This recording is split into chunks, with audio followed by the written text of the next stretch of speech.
Please, please, please do not mistake falling into sin with habitually sinning because you have never thought about God except for when you was sitting on a pew for Sunday service. God is greater, but what's good, YouTube? I am glad to be back on y'all's screen with another fire word from God. Today, right now, in this moment, we are exposing the truth about falling into sin.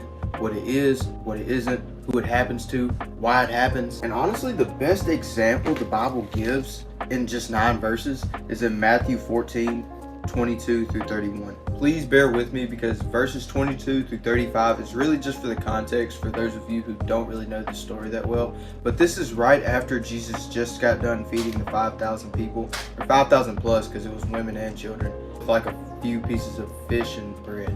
I don't know. I'm gonna have to ask him about that when I get there too. Starting in verse 22, immediately Jesus made the disciples get out into the boat and go on ahead of him to the other side while he dismissed the crowd. After he had dismissed them, he went up on a mountainside by himself to pray.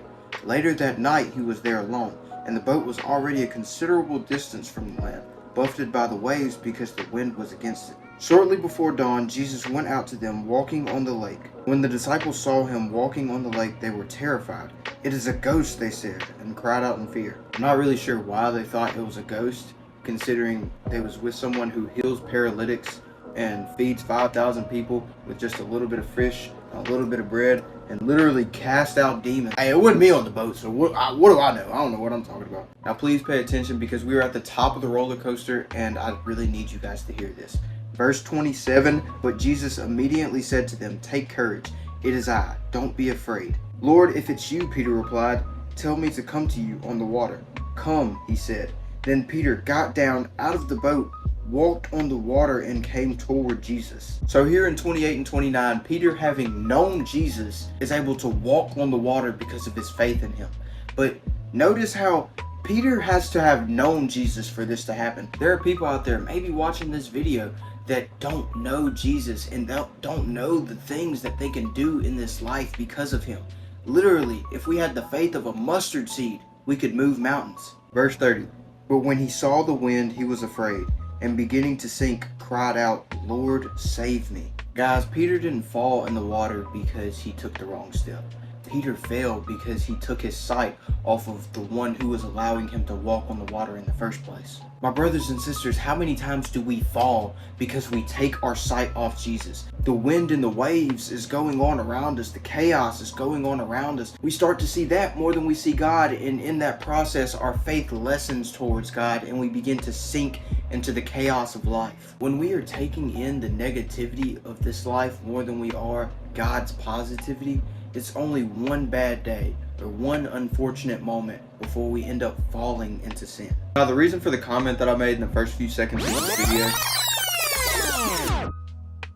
do not mistake falling into sin with habitually sinning because you have never thought about God except for when you were sitting on a pew for Sunday service, was because in order to fall, we first have to be lifted up. Lifted up from what?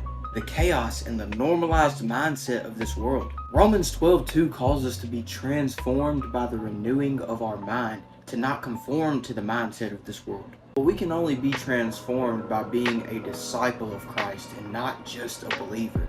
Even the demons believe.